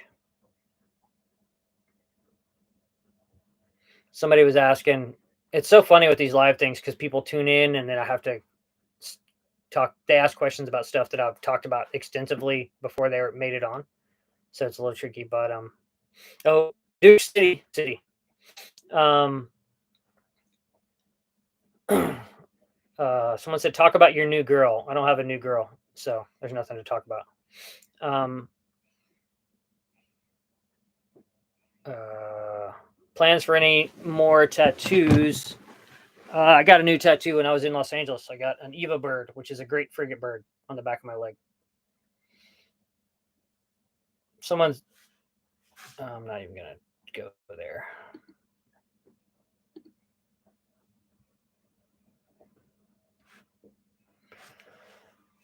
Someone says, "What brand of anchor do I like?" I believe Mantis is the greatest anchor on the planet. I'm not sponsored by them. I paid full price for my Mantis, but I would not own any anchor that was not a Mantis.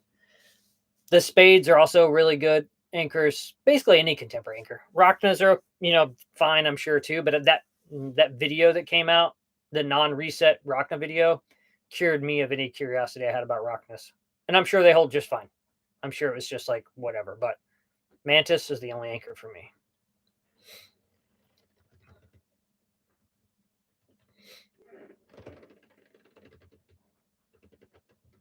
Someone said, if you could do it again, would you change the length of your boat? Um, I don't know. I don't know so much that it's the length of my boat, but the low freeboard is challenging. I think it looks really sexy, but I get pooped so much on crossings and it's stressful. So seeing the cockpit full of water, and you're just like, you can like reach out and touch these giant seas. So I think like at the end of the day, obviously a bigger boat would handle smoother. But if I was back to where I was when I bought Triteia and all the same circumstances, I would still have bought Triteia and done the same thing.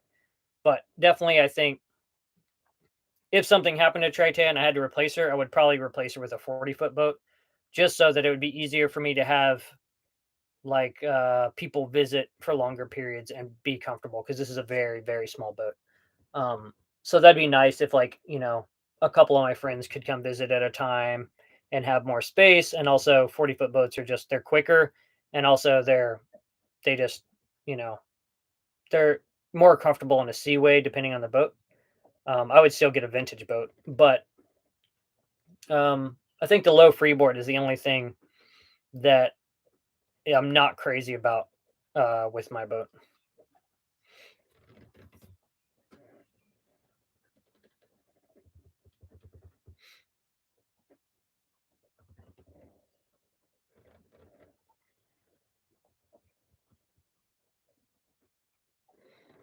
Someone said, any plans of updating my solar panels?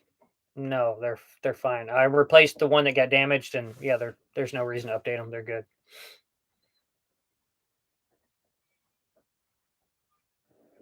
Sarah, will you, when people ask about what my upcoming cruising plans are, will you just type out a thing you can copy and paste that gives the loose breakdown of what my cruising plan are? Because I keep having to go back to it.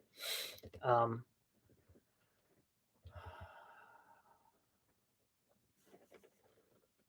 Someone said to go to Tasmania, you have to go through the dreaded Roaring Forties. Yes, you do. Crossing the Tasman will definitely be an adventure.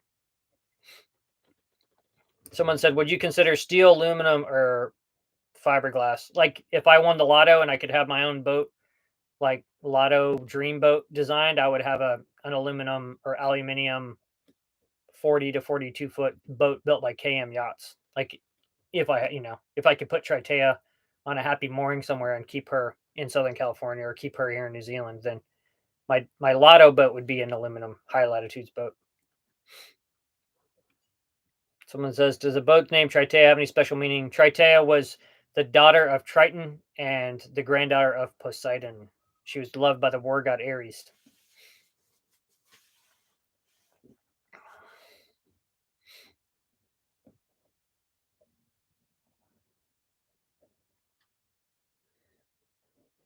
Um, Someone says, do you do any fishing or spearfish for food? I have all kinds of fishing gear on board, but I usually don't fish because I'm afraid I'll catch something, and then I would have to deal with it. I think I'll be doing a lot more fishing here as I cruise like locally for like snapper and stuff. But I don't usually fish offshore because being solo, it's like such a pain. If you get a fish on, and I've talked about this a lot in the past, but if you get a fish on, it's going to be a big fish because you're in the ocean and the gear you're running is big. Um, to stop the boat so that you can get the fish in, and then the boat is going chaos, and then you get the fish on board, and then you get it cleaned, then you get the boat sailing again back on course. Oh, and then you clean the fish. And the reality is like my freezer is like this big. So more than half the fish would be wasted. And I can't justify taking it out of the ecosystem just for myself. I'm never short of food. I have plenty of food. But locally, if I'm fishing, you can catch smaller fish, and also then I might see cruisers or something I could share the fish with. So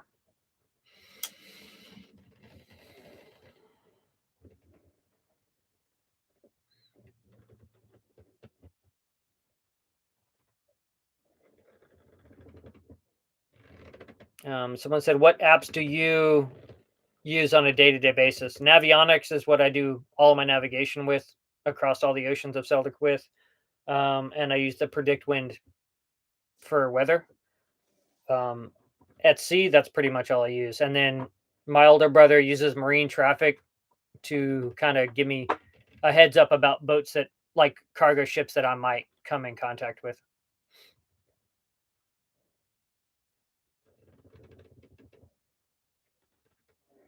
Someone said, "How tall am I?" I'm 5'6", so I'm fun sized.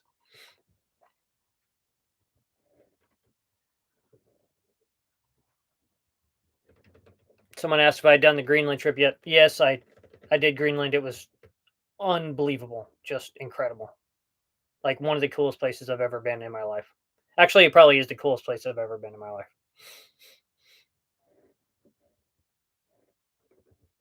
Someone said it'd be nice to see if you have a cat. I love cats very much, but I would never have a cat or any pet on a boat. Every story I've ever read where there was a cat on the boat, it ended up in the ocean dead. So I don't want that heartbreak or guilt.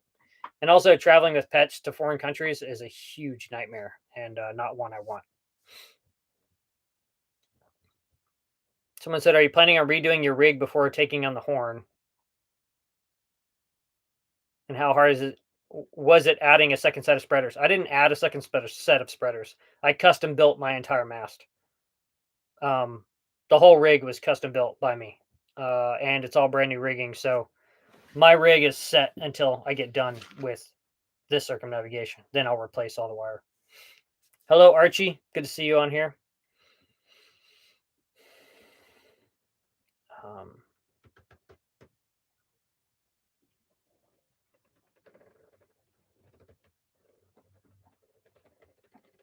what else? Let me see here.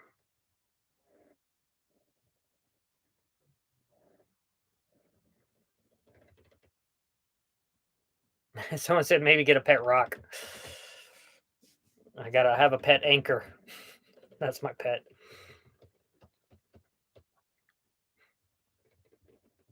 They just got on. Oh, they have a crass logo for their icon. Do they owe us a living? Of course they do. Of course they do. I'm from Hobbs, New Mexico.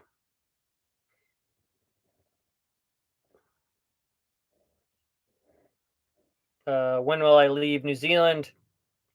Sarah, if you've made that little text about my cruising plans, can you post that in the chat? I plan on leaving New Zealand in January. Thank you, Robin.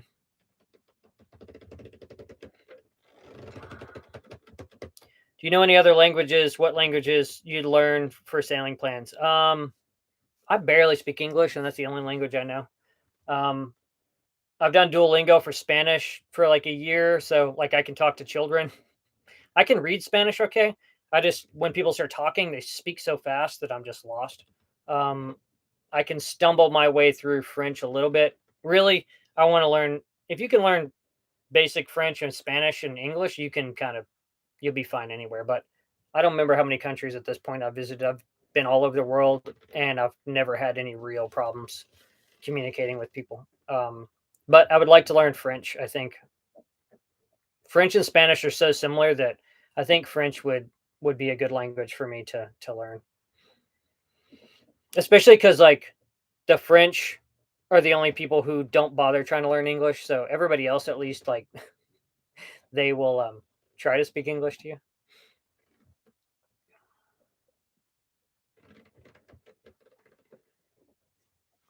Someone's asking about the tracker. Sarah, can you post the um, the link to the tracker? The tracker's deactivated right now, and I'll be turning it back on when I leave Whangārei in like 3 weeks. Allison asks, "How long have I been sailing, and how did I start?" I started in 2014. I was an artist in residence on a sailboat in the Orkney Isles of northern Scotland, and it changed my life. I talk about it. There's a lot of different podcast interviews with me where I talk about the beginning days of that.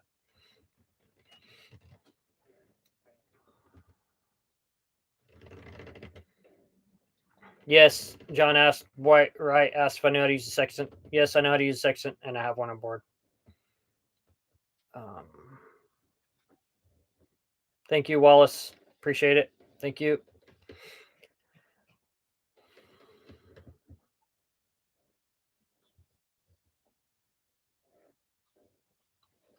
Let's see, 141, 200 people still on. Thanks for tuning in, y'all. It's fun. Get to visit with y'all, chat, and catch up. Um, got a bunch more New Zealand videos coming up. I'm happy to share with you guys. Yeah, someone's asking. I don't talk about my art or music. Yeah, it's a major part of my life for so many years. Yeah, I don't. I keep my life separate. So, um, yeah, I don't know. I don't. I think that I try to stay really on brand, and I don't want to like dilute my sailing content with a bunch of like backstory stuff that would only be interesting to like maybe 2% of my audience who are here for sailing stuff. So I kind of leave the past in the past and just focus on sailing. So that's why I don't talk about that stuff.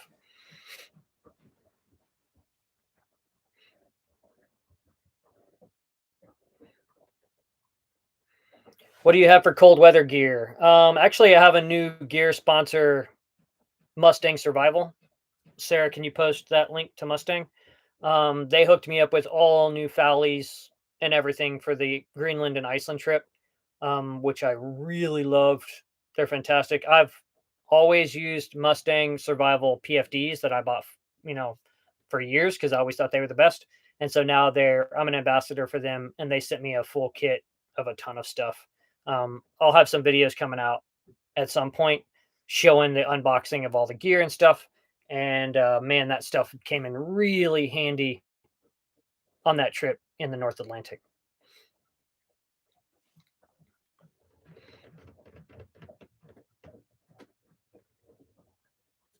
Someone said, "How long do I plan to sail indefinitely?"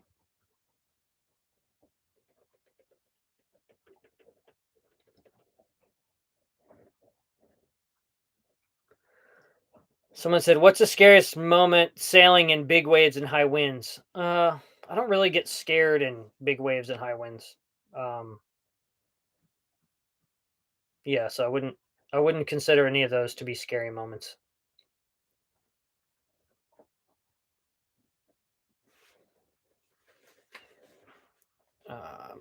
What else?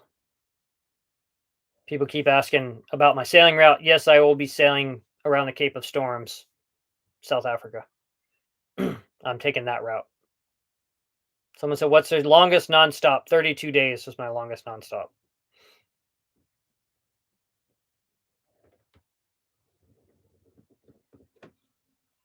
Someone asked again if I'd seen a kiwi. Yes, I've seen 4 kiwi so far, but I hope to see more. And I'd like to kiss one right on the face if it lets me, but I don't think it'll let me. Someone says, "Fastest winds you have faced." I saw, I don't know, 40 to 45 knots sailing to New Zealand during some heavy weather, which is not fun.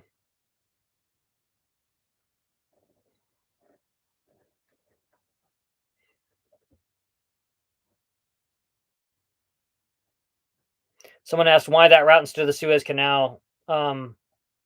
Because I want to go to South Africa.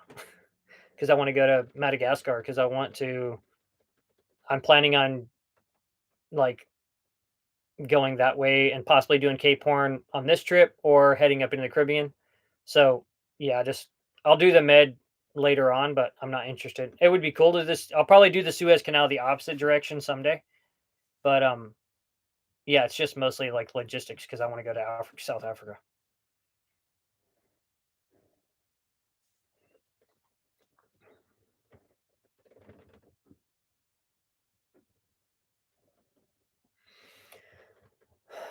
This says, are there any big nature trips you'd be interested in doing in the distant future that are not necessarily accessible by boat? For example, silverback gorillas in the wild. That's a good question.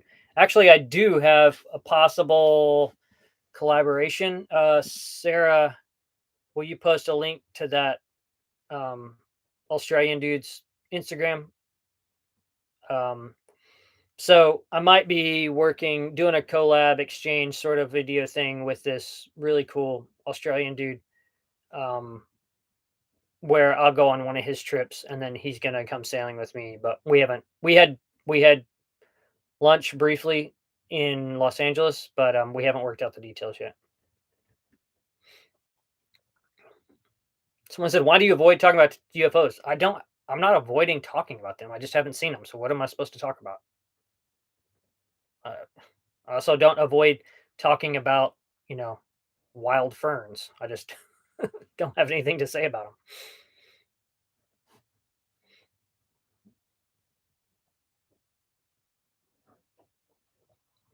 Someone says, "What do you think happened to Joshua Slocum?" Who knows? He probably got ran down by a steamer like everybody thinks he did, or maybe he fell overboard. He didn't know how to swim, so that was possible.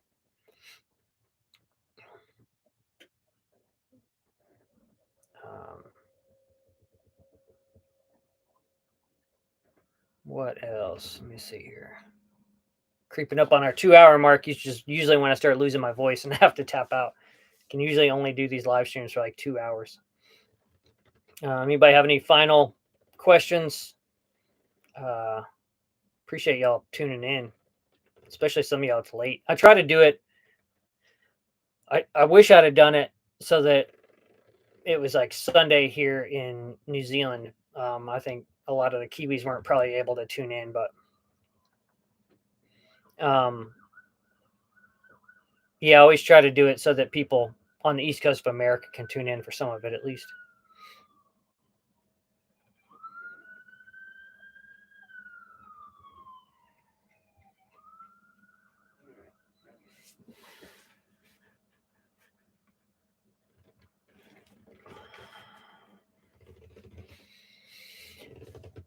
What else? Somebody said, "Do you see the Milky Way galaxy out in the middle of the ocean?" Oh man, fantastic! Um, it's so, especially when there's no moon, when it's a new moon at sea, the Milky Way looks like a sculpture. It's so dense. It's very beautiful. Um, Myself and when I was in Southern California, myself and Sarah went out on SV Felurian. Um, for we had to do me and John had to do some filming of his new sails for Rolly Tasker, and then it was Sarah's birthday, so we just lined up everything for so Sarah could have her birthday out at Santa Cruz Island. Sarah, can you post a link to SV Felurian's account? Um, and we had fantastic stars out at Santa Cruz Island while we were there. Not quite as bright as in the middle of the ocean, but pretty good.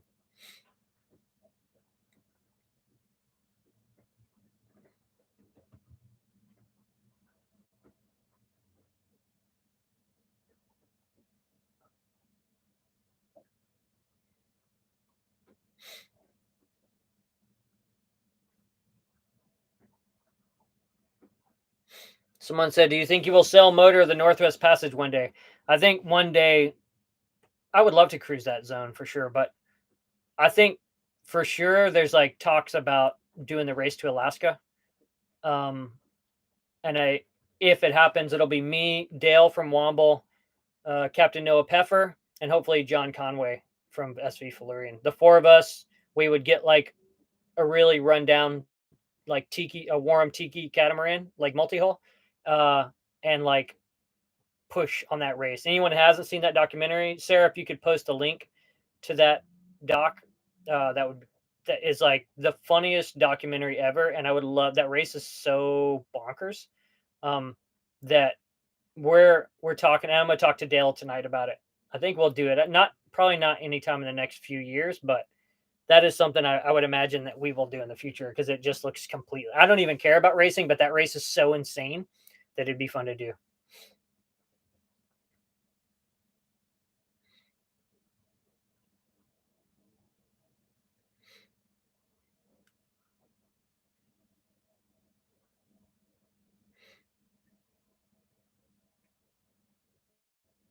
Someone's asking who Sarah is. Sarah is like my best friend on the planet, and she's also a very important member of my shore team.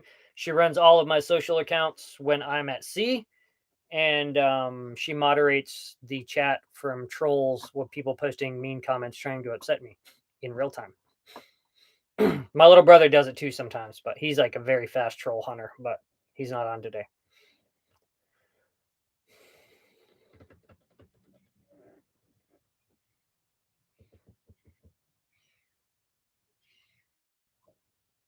What else? Um, yes, Sarah, you can also post the link to that first Hawaii video because that's when I talk about kind of introduce you on that video, I think.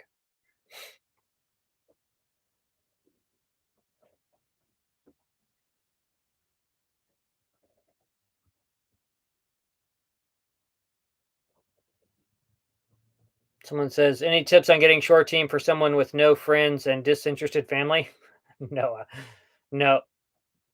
I mean, you don't really need a short team, but it is nice to have. Um, but yeah, I have no advice.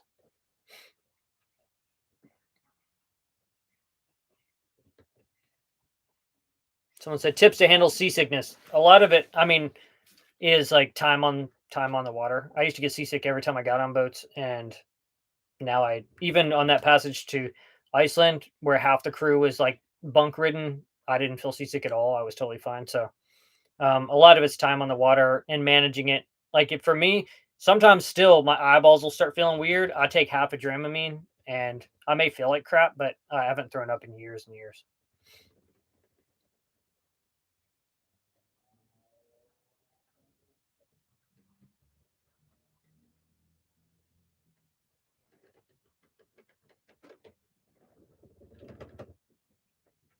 Someone's saying, "Do I need upgrades for Greenland?" I've already gone to Greenland. I went on another boat. That was a big boat. I'm not talking about taking Triteia there anytime soon. Um,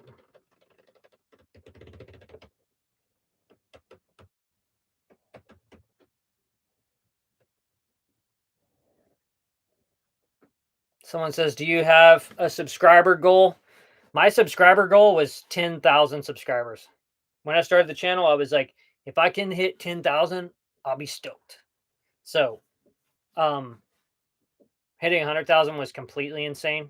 Oh, and for anybody that wasn't here earlier when I showed this, I'm getting ready to like put up my little thing on the wall on the bulkhead, my little award. Hitting 100,000 is so insane, like and like makes no sense to me. It's so so crazy that I'm perfectly happy with like what I have. Very happy with it.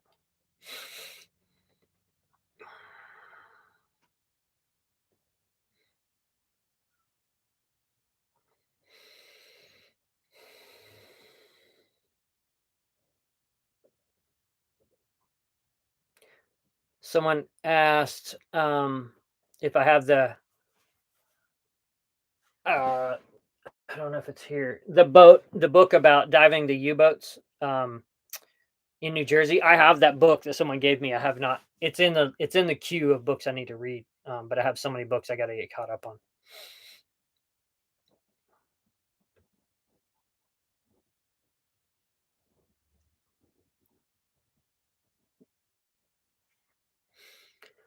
Okay, I think we're kind of getting to my limit. I'm going to lose my voice if I keep talking. Thanks to everybody for tuning in.